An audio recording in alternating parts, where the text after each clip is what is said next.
තෙරුවන් සරණයි 2026 සිංහල හින්දු අලුත් අවුරුද්ද දවසේ අපිට හිතුණා ඔයාලට කියලා දෙන්න නැකතට වැඩ ඇල්ලීම සහ ගනුදෙනුව. දැන් පුරාණ ක්‍රමයට නැකතට වැඩ අල්ලන්න බොහොම අය ඔය කැත්තක් හරි පිහියක් හරි අරගෙන ගිහින් කිරි ගහකට කොටනවා. හැබැයි නැකතට වැඩ අල්ලන්න කියලා කිරි ගහකට කොටන එකෙන් සබහා දහමේ ගහකට වෙන්නේ හානියක්. ඊට වැඩිය වටිනවා මේ ගනුදෙනුව හැම වෙලාවෙම සිදු වෙනවා. අපිට නොතේරුණාට ඒකට දවසක් කාලයක් වකවානුවක් නැහැ. ගස් හැම වෙලාවෙම පින්වතුනි විශ්වයේ තියෙන කාබන් ඔක්කොම උරාගෙන ඔක්සිජන් අපිට දෙනවා. අපි ඉතින් ඒගොල්ලන්ට ඒගොල්ලෝ දෙන ඔක්සිජන් ගන්නවා. සාමාන්‍යයෙන් පින්වතුනි ප්‍රභා සංශ්ලේෂණය සිදු වෙනවා. අපිට මේ ගස් කොළන් නැත්තම් පින්වතුනි අපිට ඇත්තටම මැරෙන්න වෙනවා. මොකද ඔක්සිජන් නිෂ්පාදනය වෙන්නේ නැති නිසා. ගනුදෙනුවේදී හොඳම වැඩේ තමයි ගහ ළඟට පුළුවන් නම් පිරිත් පැන් ටිකක් වක් කරන්න. ගහේ පිරිත් නූලක් බඳින්න. ගහ අත ගහලා ආශිර්වාද කරන්න. ගහට පස් ටිකක් දාන්න. මහ පොළොවේ පැලවෙන්න පැලයක් රෝපණය කරන්න මල් ගහක් හරි කමක් නැහැ. ඒ තමයි හොඳම ගනුදෙනුව. ලිඳත් එක්ක ගනුදෙනු කරනකොට මේ ලෝකයේ තියෙන දේවල් ලිඳට දානවා. අඟුරු දානවා. අඟුරු දාන එක හොඳයි. අඟුරු තියන්නේ හොඳ පිරිසිදු කාරකයක්. ලිඳට පිරිත් පැන් ටිකක් දාන්න.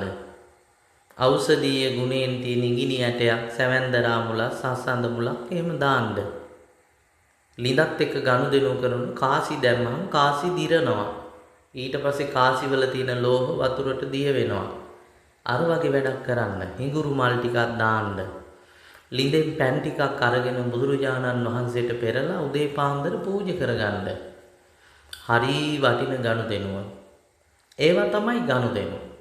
කාලයකට පස්සේ අම්මට තාත්තට වඳිනවට වඩා එදාට අම්මගේ තාත්තගේ කකුල් දෙක බෙහෙත් වඳුරෙන් සෝදන්න. උණු වතුරෙන් තවන්න.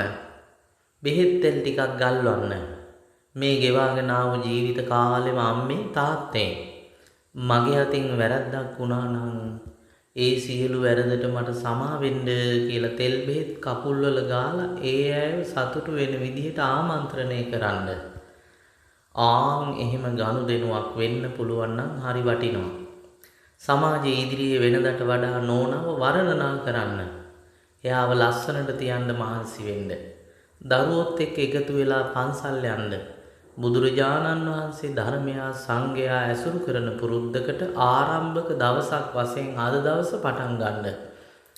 මෙන්න මේ වැඩ කටයුතු ටික අපිට කරන්න පුළුවන් නම් අපිට හොඳ සමාජශීලී පසුබිමක් එක්ක ගෘහීය සමාජ ජීවිතේ ලස්සන කරගන්න ලැබෙනවා. එහෙම ලස්සන ජීවිතයක් නැත්නම් අපිට ගනුදෙනුව සාර්ථක වෙන්නේ නැහැ.